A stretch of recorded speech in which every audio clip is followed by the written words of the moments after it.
오늘은 우리가 욥기 33장에 있는 말씀을 나누도록 하겠습니다. 욥기 33장은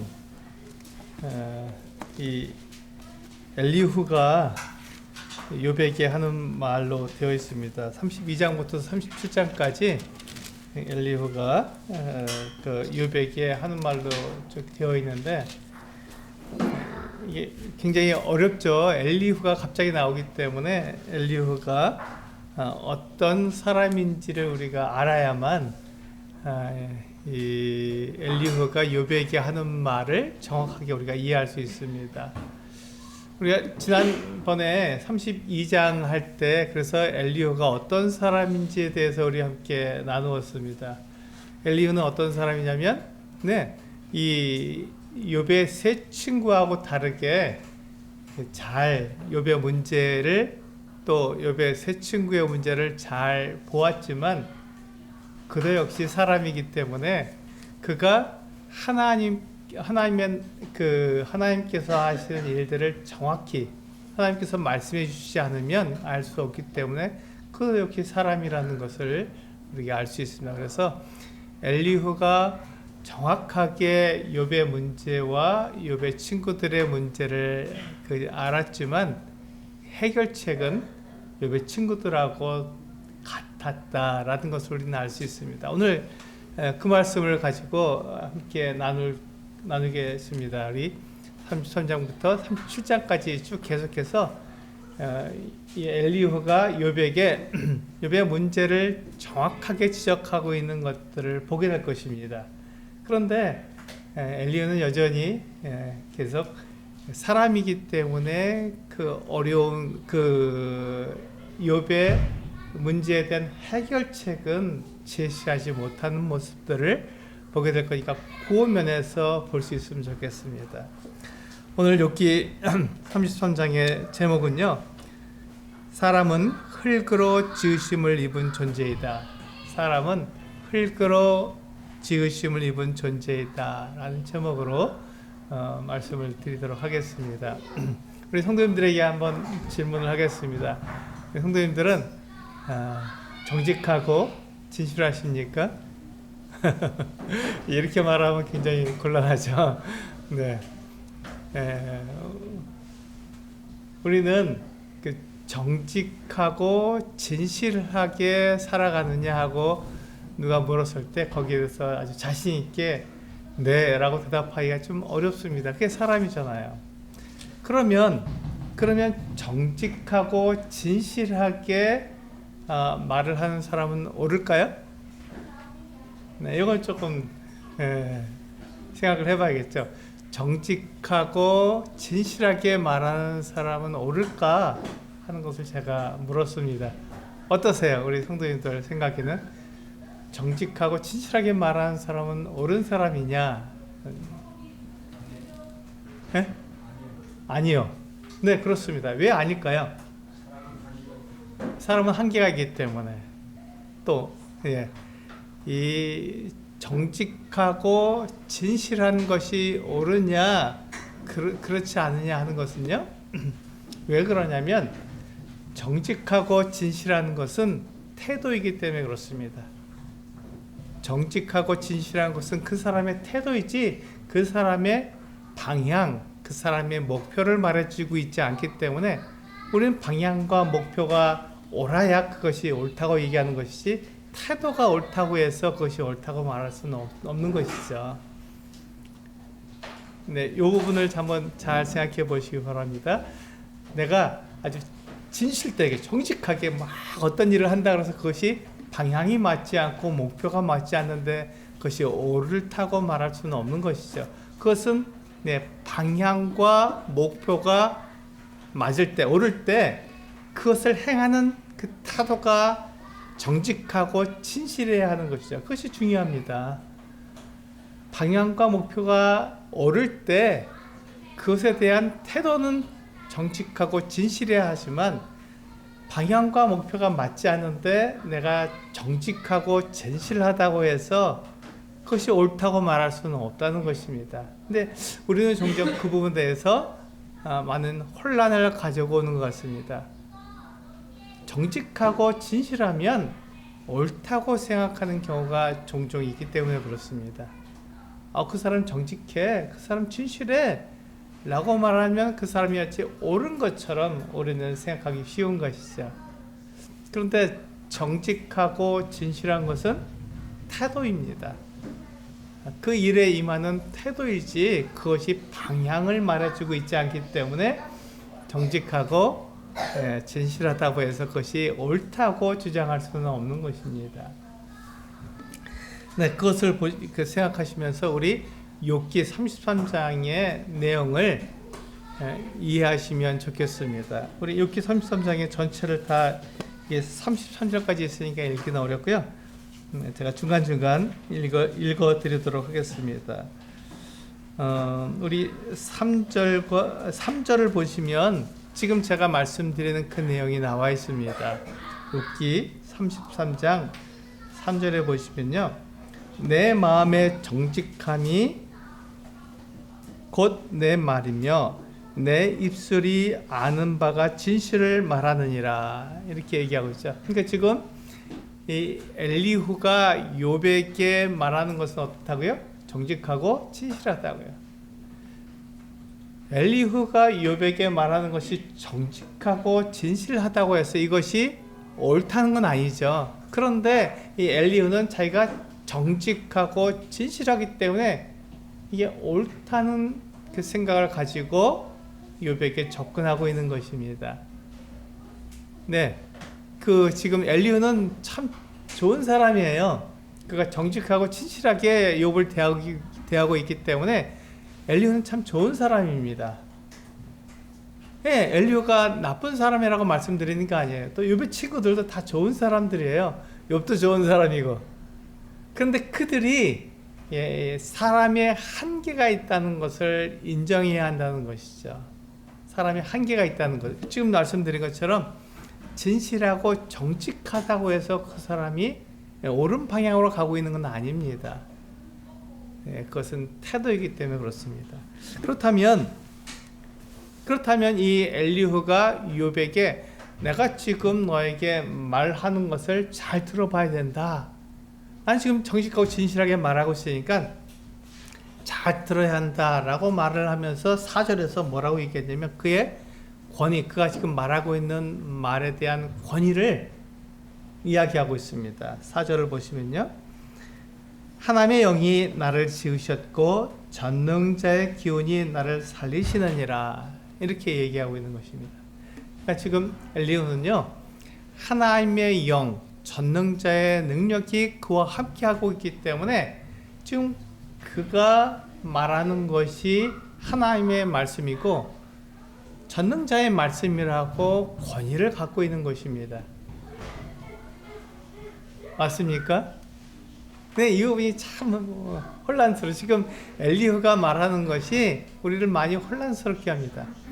지금 엘리후가 하나님의 영을 가지고 있고 전능자의 능력을 가지고 있으니까 그는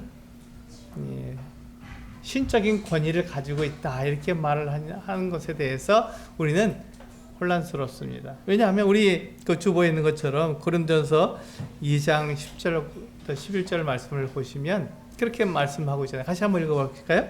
같이 이렇게 시작.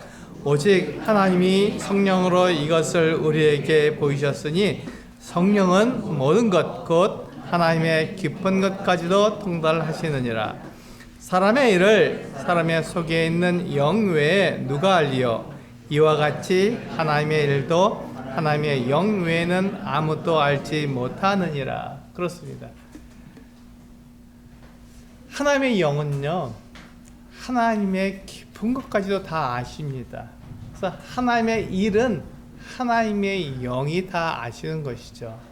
그래서 하나님의 영이 아니면 하나님의 일을 알 수가 없습니다.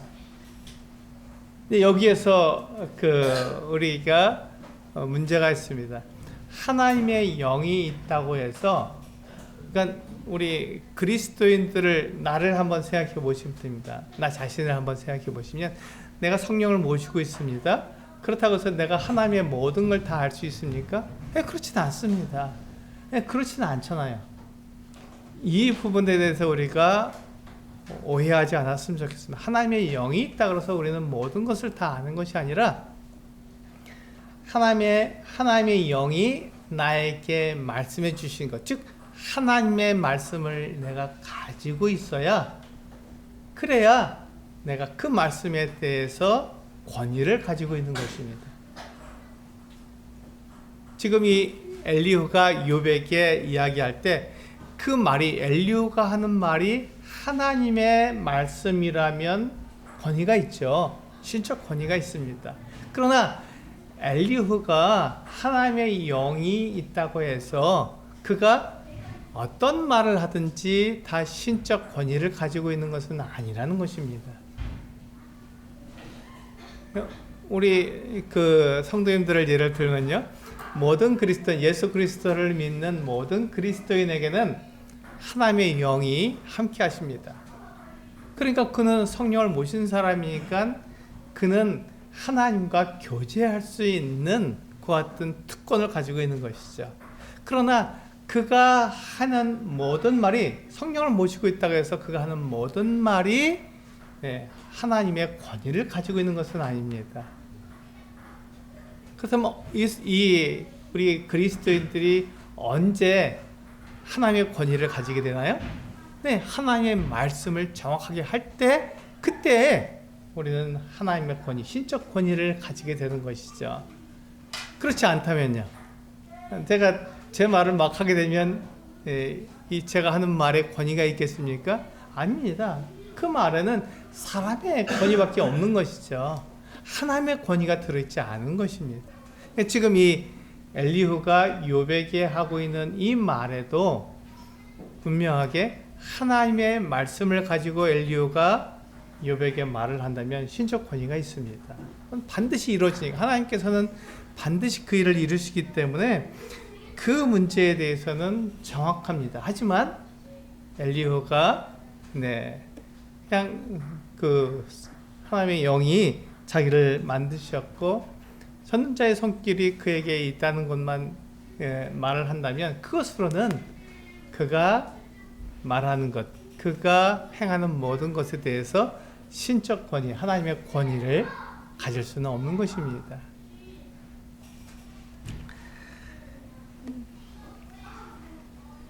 여기 보시면요, 그래서 6절에 보시면 오늘 제목의 내용이 나오죠. 이 엘리후가 욥에게 하는 말인데요, 우리 6절 같이 한번 읽어보실까요? 6절, 33장 6절입니다. 시작. 나와 그대가 하나님 앞에서 동일하니 나도 흙으로 지으심을 입었은즉. 그렇습니다. 지금 엘리후는 욥하고 동등하다고 이야기하고 있습니다. 욥도 하나님의 지으심을 입은 피조물이고, 엘리후 자신도 하나님의 지으심을 입은 피조물이라고 이야기하고 있습니다. 동등하죠. 그러니까 엘리후가 욥을 이렇게 압제하거나 엘리후의 말을 지금 이 욥이 두려워할 이유는 없는 것이죠. 왜냐하면 엘리후는 욥하고 동등한 사람이기 때문에, 흙으로 지음을 받았기 때문에 그렇습니다. 여러분, 흙으로 지음을 받았다는 말은 무슨 뜻일까요? 흙으로 지음을 받았다는 말은 무슨 뜻일까요? 흙으로 지음을 받았다는 말은 가치가 없다는 말입니다. 흙에서 왔으니 흙으로 돌아가야 하기 때문에 아무 가치가 없다는 거예요. 한번 우리 그릇을 한번 생각해 볼까요? 여기 컵이 있는데요, 흙으로 만들어졌죠? 이 흙으로 만들어진 이 컵이 어떤 가치가 있을까요? 물을 담을 때, 음료수를 담을 때 가치가 있습니다. 그런데 이 컵이 떨어져서 깨지게 되면 어떻게 되죠? 아무 가치가 없어요. 여기에 그 음료수를 담을 수 없기 때문에 이 컵은 깨지는 순간 아무 가치가 없습니다. 그냥 버려지는 거예요. 깨졌네? 그리고 어떻게 하죠? 우리는 이 컵을 쓰레기통에 딱 버려버립니다. 왜 그렇습니까? 목적을 잃었기 때문에 이 컵 자체는 흙에서 왔으니 흙으로 돌아가는 아무 가치가 없는 존재라는 것이죠. 그럼 우리 사람은 어떨까요? 사람도 마찬가지입니다. 사람도 흙으로 지음을 받았기 때문에 아무런 가치가 없습니다. 제가 말하는 것을 들으셔야 됩니다. 우리 잘 생각해 보세요. 우리가 가치가 없는데 왜 사람에게 가치가 있나요? 그 안에 하나님께서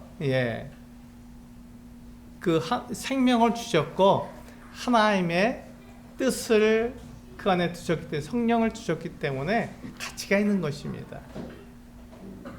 우리 안에 생명이 없고 우리 안에 하나님의 영이 없으면 아무런 가치가 없잖아요. 저는 지난주에 두 번의 장례식에 다녀왔습니다. 한 번은 이제 저희 사돈된 서자매님의 그 장례식에 다녀왔고, 한 번은 우리 이천교회 박만근 형제님의 장례식에 다녀왔습니다. 그런데요, 그분들에게 생명이 있으면 어떻게 되죠? 코로 호흡하고 생명이 있으면 정말 존귀한 존재입니다.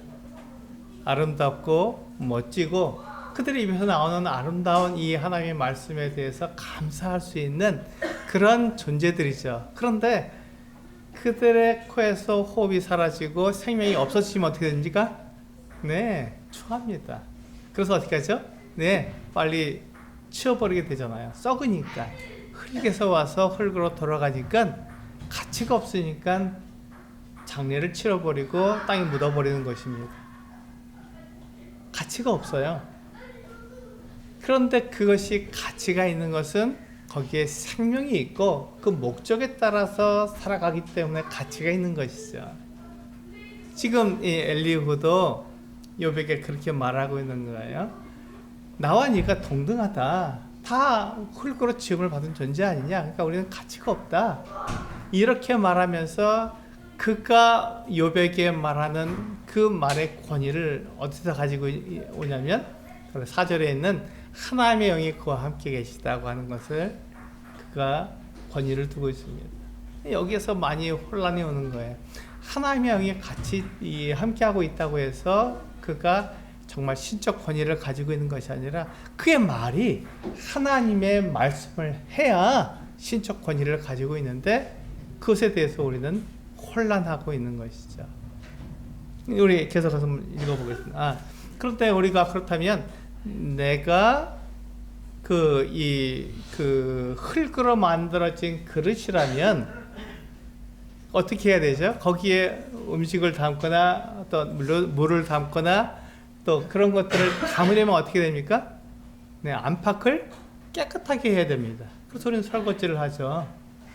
그리고 깨끗하게 만듭니다. 닦습니다. 왜 그렇게 하죠?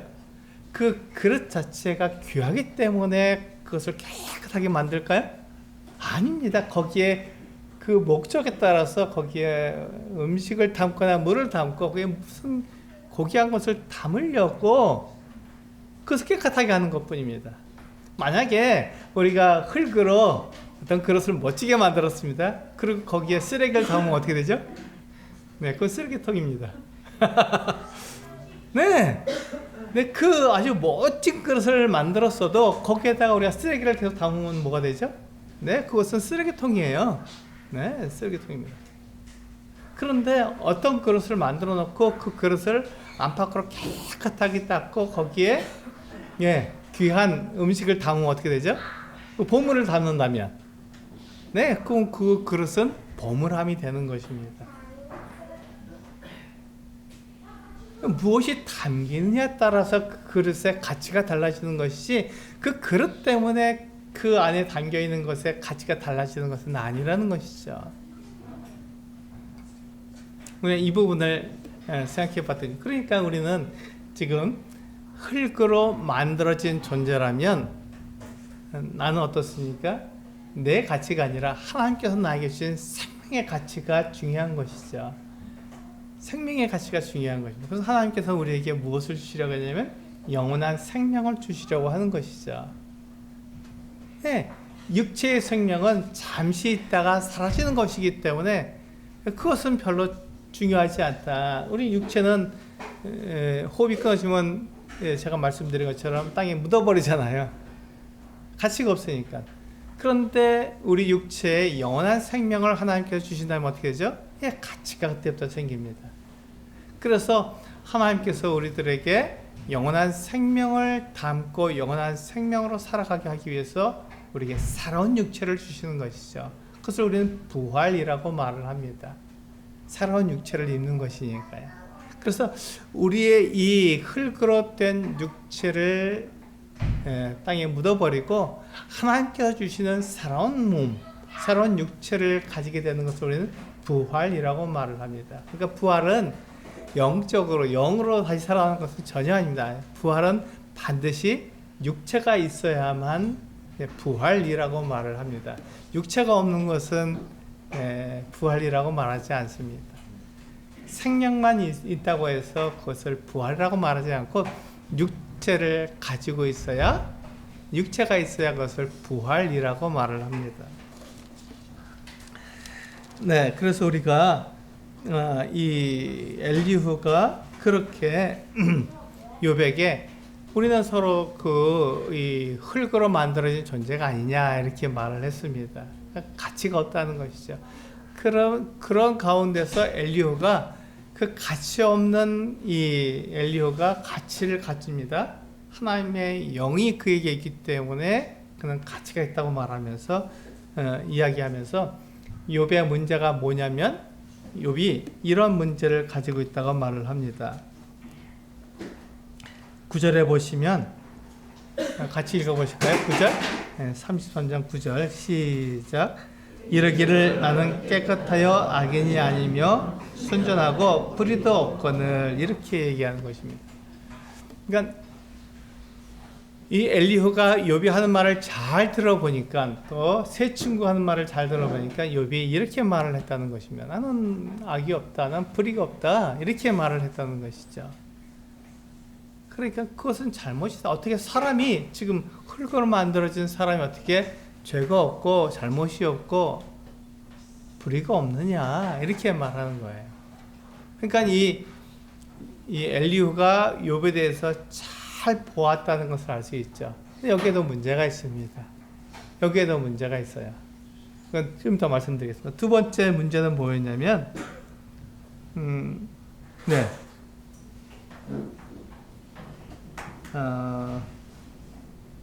12절을 12절부터 14절까지 읽어보도록 하겠습니다. 시작. 내가 그대에게 대답하리라. 이 말에 그대가 의롭지 못하니 하나님은 사람보다 크심이라. 하나님께서 사람의 말에 대답하지 않으신다 하여 어찌 하나님과 논쟁하겠느냐. 하나님은 한 번 말씀하시고 다시 말씀하시되 사람은 관심이 없도다. 그렇습니다. 여기 보시면 욥에게 있어서 두 번째 문제는 하나님께서 그에게 말씀하지 않으신다는 것입니다. 하나님께서는 크시고 놀라우신 분인데 왜 욥이 하나님께 말씀할 때 왜 하나님께서 욥에게 말씀하시지 않느냐, 이렇게 얘기하고 있는 것이죠. 이 두 가지 문제를 지금 이 엘리후가 욥의 말을 잘 들으면서 찾아낸 것입니다. 잘 찾아냈습니다. 욥이 이렇게 말한 것에 대해서 잘 들었기 때문에 이렇게 찾아낸 것이죠. 그런데 우리는 여기에서 엘리후가 욥의 문제를 잘못 대하고 있다라는 것을 우리는 알 수 있습니다. 무엇이 잘못됐습니까? 욥은 의롭다, 자신이 하나님보다 의롭다고 말한 것이 아니죠. 욥은 어떻게 말했습니까? 자기가 하나님께 이와 같은 고난을 받을 만큼 잘못하지 않았다, 이렇게 얘기한 것입니다. 그러니까 자기에게 고난을 주시고 어려움을 주시는 하나님이 실수하신 거라고 생각하고, 요건 잘못된 거예요. 요건 분명히 잘못된 것입니다. 하나님께 불평하고 하나님이 잘못하시는 건 아니겠습니까? 하나님이 실수하신 거 아닙니까? 라고 말한 건 잘못된 것이지만, 그러나 욥이 지금 자기가 하나님보다 의롭고 자기가 깨끗하다고 말한 건 아니거든요. 욥은 자기가 이렇게 그 실수도 하고 죄도 짓고 잘못하는 것을 말을 했습니다. 그러니까 그것을 없애기 위해서 번제를 드렸죠. 혹시 실수하는 것, 잘못하는 것을 위해서 그가 하나님께 제사를 드렸습니다. 그러니까 지금 욥이 하나님께 지금 말씀드린 건 뭐냐면, 내가 이렇게 하나님 앞에서 이 모든 것에 조심하는데, 그런데도 하나님께서 나를 이렇게 벌하시고 나에게 고난을 주시고 어려움을 주시는 것은 이것은 내가 이해할 수 없습니다. 혹시 하나님께서 실수하신 건 아닙니까? 하나님께서 잘못하시는 건 아닙니까? 라고 말한 것이죠. 이 뒤에 하나님이 실수하고 잘못했다고 말하는 것은 욥이 하나님께서 왜 자기에게 이와 같이 어려움과 고난을 주시는지 모르기 때문에, 그것을 그의 논리로, 사람은 흙으로 만들어졌기 때문에 부족하고 또 불완전하잖아요. 모든 것을 다 알 수가 없잖아요. 그래서 하나님께서 왜 그렇게 하시는지 모르기 때문에 자기 논리로 생각했을 때 이건 맞지 않는다, 이렇게 생각한 거예요. 그래서 혹시 하나님께서 실수하신 거 아닙니까? 혹시 하나님께서 잘못하시는 거 아닙니까? 라고 불평한 것이죠. 그런데 이 엘리후는 욥에게 네가 하나님보다 더 의롭겠느냐, 이렇게 말을 한 거예요. 그렇게 말하진 않았습니다. 욥은 그렇게 말하지 않았던 것이죠. 두 번째 문제에서 엘리후는 욥이 하나님께서 자기에게 말씀하지 않는다고 생각했던 거예요. 그래서 하나님 말씀하신다. 하나님은 꿈으로도 말씀하시고 환상으로도 말씀하시고 특별히 질병으로도 말씀하신다, 이렇게 말을 했어요. 우리 한번 보실까요? 네.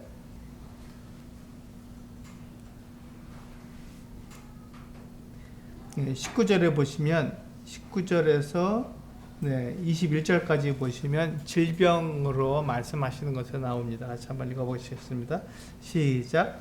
혹은 사람이 병상의 고통과 뼈가 늘 수심의 징계를 받나니 그의 생명은 음식을 싫어하고 그의 마음은 별미를 싫어하며 그의 살은 파리하여 보이지 아니하고 보이지 않던 뼈가 드러나서 그렇습니다. 이건 마치 지금 욥에게 하고 있는 말과 같습니다.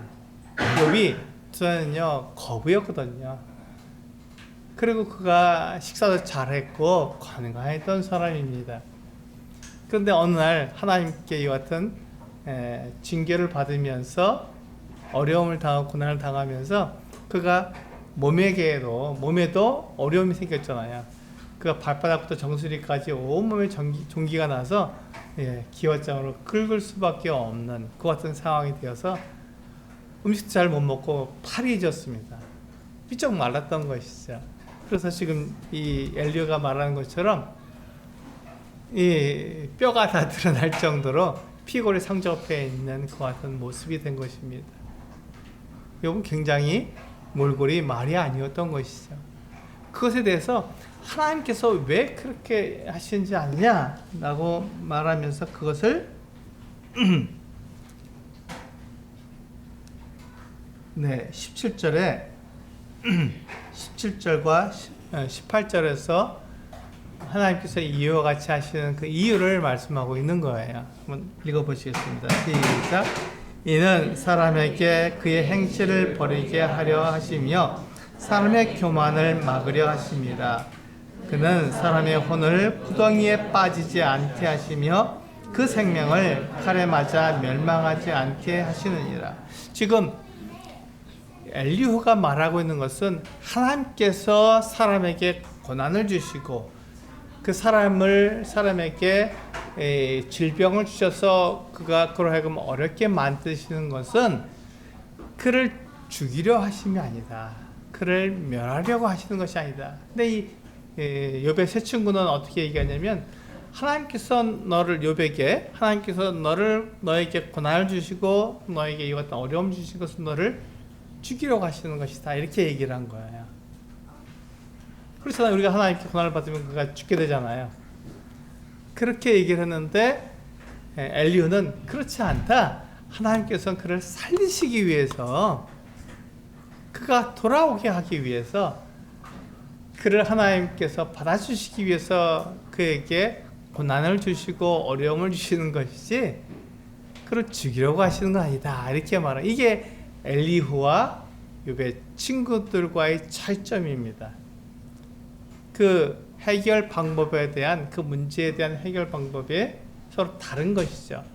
욥의 친구들은 네가 죄를 지었기 때문에 이 같은 고난이 왔고 이 고난은 너를 죽일 거야. 그러니까 회개해. 이렇게 얘기한 것이고, 그 욥의 그 엘리후는요, 하나님께서 너에게 고난을 주셨다고 너 그거 갖고 불평해? 넌 잘못된 거야. 하나님께서는 너에게 이 고난을 주시는 건 너를 죽이려고, 너를 멸하게 하시려고 하는 게 아니라 네가 하나님께 돌아오도록, 하나님과 교제하도록 만들기 위해서 이와 같은 고난을 주신 것 뿐이지.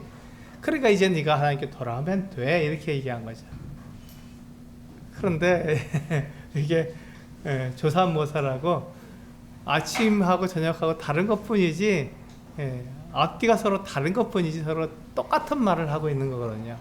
욥의 친구들도 욥이 잘못했기 때문에 하나님께 돌아오라고 얘기하고 있는 것이고, 엘리후도 욥이 잘못했기 때문에 돌아오라고 얘기하는 똑같은 말이에요. 근데 이거 조삼모사라고 얘기하죠. 아침에 3개를 줄 것인지 저녁에 3개를 줄 것인지, 그것은 서로 다르게 보이지만 똑같은 거죠. 개수는 똑같습니다. 조삼모사인 거예요.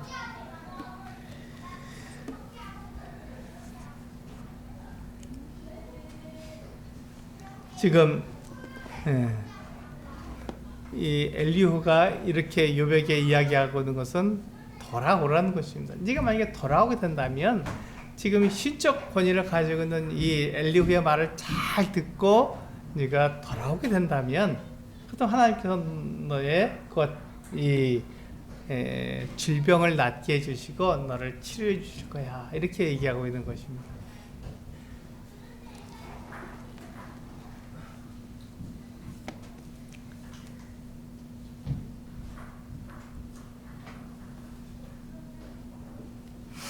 우리 그 민수기 23장 19절 말씀을 한번 보실까요? 주보에 나와 있죠. 같이 한번 읽어보시겠습니다. 시작. 하나님은 사람이 아니시니 거짓말을 하지 않으시고 인생이 아니시니 후회가 없으셨다. 어찌 그 말씀하신 바를 행하지 않으시며 하신 말씀을 실행하지 않으시랴. 이렇게, 이것이 하나님과 사람의 차이점이에요. 이것이 하나님과 사람의 차이점입니다. 사람은 거짓말도 할 수 있고요, 사람은 말한 것을 지키지 않을 수도 있습니다. 이것이 사람의 모습이죠. 그냥 가치가 없는 흙으로 지어진 사람의 모습입니다. 그런데 하나님은요, 모든 것을 다 아시기 때문에 하나님께서 말씀하신 것을 정확하게 이루십니다. 그래서 우리의 그 기준, 아까 말씀드렸죠? 태도는 진실하고 정직해야 되지만 우리의 기준은 어디에 있냐면 이 하나님의 말씀에 있는 것입니다. 사람은 늘 바뀌어요. 사람은 변합니다. 네, 우리가 어렸을 때 하는 행동과 나이 들어서 하는 행동이 다릅니다. 그 가치관도 다르고 달라지는 것입니다. 그런데 하나님은 변하지 않습니다. 어제나 오늘이나 영원토록 변하지 않는 게 하나님이시거든요. 그러니까 하나님의 말씀 어떻다고요? 네, 변하지 않는다고. 그리고 하나님께서 말씀하신 것은 정확하게 그대로 이루어지기 때문에 하나님의 말씀이 기준이 되는 것입니다. 목표가 되는 것이고 그것이 우리의 삶의 방향이 되는 것입니다. 그래서 우리가 옳으냐 그르냐를 얘기할 때는 바로 이 기준을 가지고 얘기할 때 하나님의 말씀이 우리의 삶의 방향이 되는 것이고 우리의 기준이 되는 것입니다. 하나님께서 이렇게 말씀하시면 그 말씀하신 그대로 이루어지기 때문에 그렇습니다. 그래서 우리가 이 성경을 가지고 성경을 읽고 묵상하는 그 이유가 바로 이것이죠. 하나님께서 어떻게 말씀하셨는지를 알기 위해서 우리는 성경이 있는 것입니다. 하나님 뜻이 무엇인지 알기 위해서 우리는 성경이 있는 거예요. 그러니까 나에게 좋은 말을 해주고 내 영혼이 평온하기 위해서 성경이 있는 게 아니라 하나님은 무엇이라고 말씀하셨는가, 하나님의 뜻이 어디에 있는가를 알기 위해서 우리는 성경이 있는 것이죠. 그래서 그것이 기준이 되고 그것이 방향이 되고 그것이 목표가 되어서 내가 그렇게 살아가기 위해서 우리는 하나님 말씀을 읽는 거예요. 그러니까 하나님 말씀이 나에게 기준이 되고 방향이 되고 목표가 돼서 그것이 일정하게 된다면 그 다음에 그것을 이루기 위해서 우리는 어떻게 되는지 우리의 태도, 삶의 태도가 정직하고 진실해야 하는 것이죠. 방향이 오르면 그 다음부터 우리는 우리의 태도가 정직하고 진실해야 하는 것입니다. 그렇게 되면 우리는 하나님 앞에서 옳은 사람, 의로운 사람으로 드러나게 되겠죠. 그것이 하나님께서 우리들에게 원하시는 것입니다. 우리가 그렇게 살기를 원하시는 거예요. 방향과 그 목표가 정확하지 않은 상태로 내가 진실하고 정직하게 살기를 원하시는 게 아니라 하나님의 말씀에 맞춰서 방향과 목표가 정확하게 맞아지게 되면 그 다음에 우리의 삶이 정직하고 진실하게 되어야 한다는 것입니다. 제가 지금 이렇게 나눠 말씀드리기 때문에 시간차가 있는 것처럼 전후가 있지만 이건 사실 동시에 이루어지는 거예요. 하나님의 말씀을 내 삶의 목표로 삼으면 거기에 동시적으로 진실하고 정직하게 그것을 대하게 되는 것이죠. 그러니까 내가 하나님의 말씀이 이거야 하고 깨달은 다음에 한참 있다가 난 정직하고 진실하게 살아, 이게 아니라 하나님의 말씀이 이렇게 말씀하고 있다면 나는 그 말씀을 대해서 정직하고 진실한 태도를 나타내는 것은 동시적으로 이루어지는데, 우리가 그것을 표현하는 방법으로는 그 후라고 말씀을 드리는 거죠. 시간이 많이 걸리는 게 아니라 바로 같이 일어나는 것입니다. 사실 하나님은요, 욥하고 이와 같이 대화하고 싶었습니다. 욥은 하나님의 뜻을 알기를 원하신 거예요. 욥이 하나님의 뜻을 알기를 원하신 거예요. 그런데 하나님께서 그 말씀을 해주실 수 있을까요? 네, 아니에요. 하나님께서는 욥을 지금 시험하시도록 사탄에게 내어줬잖아요. 근데 그것을 다 이야기해버리면 문제가 커지죠. 그럼 시험이 안 되잖아요. 욥이 그걸 다 알아버렸으니까. 그러니까 욥에게 잠잠하신, 그것을 그 이유를 알려주지 않으신 거죠. 그러나 하나님께서는 욥에게 대해서 관심이 없으실까요? 예, 관심이 있으신 거예요. 그걸 자세히 보고 계신 거예요. 그가 하나님을 향한 그 믿음으로 살아가기를 바라고 계시는 거예요. 지금 제가 말씀드린 것처럼 하나님을 향해 올바른 믿음을 가지고 올바른 방향을 가지고 올바른 기준을 가지고 살아가면서 정직하고 진실하게 살기를 원하시는 것이죠. 그렇게 되기를 하나님께서 바라보고 계신 것이죠. 그러나 하나님께서 욥에게 왜 이 고난을 주시는지, 왜 이와 같은 어려움을 주시는지는 말해줄 수가 없는 것이죠. 엘리후도 마찬가지예요. 엘리후도 그것을 하나님께 들을 수가 없는 거예요. 그걸 듣게 되면 곤란해지죠. 하나님의 시험이 되지 않기 때문에 가만히 잠잠히 그것을 알려주시지 않으시는 거예요. 엘리후도 모릅니다. 욥도 몰라요. 그런 상황에서 지금 욥은 어떻게 해야 되죠? 믿음을 지켜야 하는 것이죠. 하나님 계시다는 것을 분명히 알면, 하나님께서 어떤 분이라는 것을 내가 알면 내가 그렇게 그분을 향해서 한 걸음씩 나아가는 것이 우리 욥이 해야 될 일이고 우리가 해야 될 일입니다. 우리 귀에 하나님 말씀이 잘 안 들린다고요? 네, 그렇다면 우리 눈으로 읽으시길 바랍니다. 성경을 읽으세요. 하나님께서 뭐라고 말씀하셨는지 보시길 바랍니다. 하나님께서 우리들에게 하나님께서 말씀해 주신, 계시해 주신, 알려주신 그 말씀을 내가 알고 하나님 이것을 반드시 지키시고 이루시니까 그렇게 살아가는 것이죠. 그것이 우리가 해야 될 일입니다. 그것이 엘리후가 욥에게 제시해야 될 그 문제 해결 방법인데, 엘리후는 그렇게 하지 않고 어떻게 했죠? 내 말을 들으라. 자기 생각을 들으라는 거였어요. 자기의 지혜대로 자기의 뜻대로 욥에게 말해준 것이죠. 그것은 뭐냐면 욥이 잘못했다는 것입니다. 회개하고 하나님께 돌아오라는 것이죠. 거기에서 엘리후는 하나님을 오해한 것입니다. 우리 마지막으로 시편 100편 3절 4절 말씀을 같이 한번 읽어보시겠습니다. 시편 100편 3절과 4절입니다. 같이 읽겠습니다. 시작. 여호와가 우리 하나님이신 줄 너희는 알지어다. 그는 우리를 지으시니요 우리는 그의 것이니 그의 백성이요 그의 기르시는 양이로다. 감사함으로 그의 문에 들어가며 찬송함으로 그의 궁정에 들어가서 그에게 감사하며 그의 이름을 송축할지어다. 이게 제가 우리 성도님들에게 드리는 마지막 말씀입니다. 이것이 결론이죠. 물론 뒤에도 나중에 33장에 대한 결론입니다. 여기 보시면 여호와가 우리 하나님이신 줄 너희는 알지어다. 그리고 그는 우리를 지으신 이다. 이렇게 말씀하고 있습니다. 우리를 지으신 분, 우리의 주인은 바로 하나님이시죠. 내가 주인이 아닙니다. 그런데 마치 내가 하나님인 것, 내가 주인인 것처럼 그렇게 행동할 때 우리는 오해하게 되는 거예요. 하나님을 오해하게 되는 것입니다. 여기 보시면 그는 우리를 지으신 이요 우리는 그의 것이니 그의 백성이요 그의 기르시는 양이로다. 이렇게 말씀하고 있어요.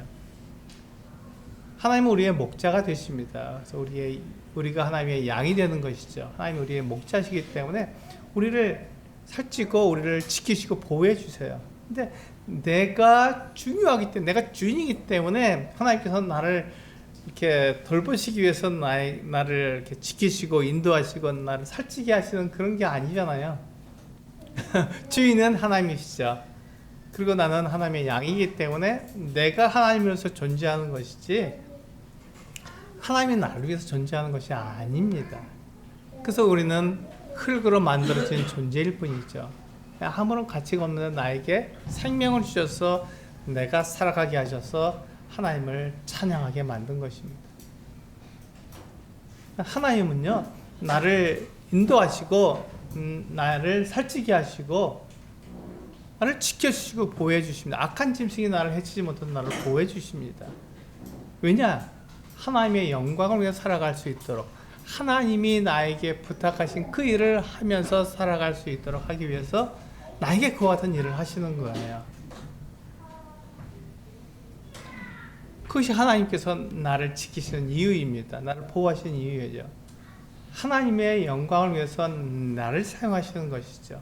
그러니까 주인은 하나님이시고 나는 그 주인을 위해서 살아가고 있는 하나님의 백성이고 하나님의 양인 것이죠.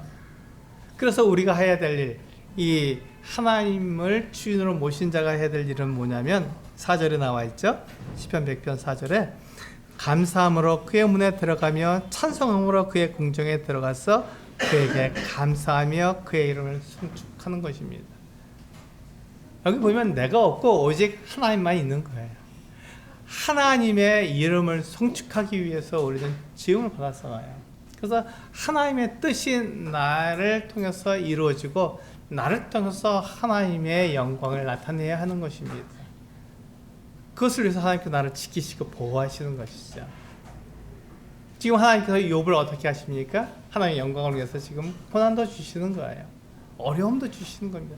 그런데 우리가 욥기 42장에 가서 보시면 하나님이 욥을 다시 들어서 욥에게 복을 주십니다. 왜냐하면 그렇게 해야 더 하나님의 영광이 드러나기 때문에 그렇습니다.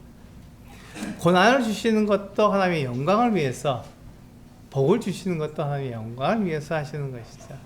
우리 성도님들에게도 동일합니다. 하나님께서 우리 성도님들을 지켜보고 계세요. 모든 것을 다 아십니다. 그래서 우리 성도님들에게 복을 주시기도 하시고 어려움을 주시기도 하십니다. 그 이유는 뭘까요? 하나님의 영광을 위해서 그렇습니다. 하나님의 영광을 위해서 우리가 복을 받기도 하고 우리가 어려움을 당하기도 하는 것입니다.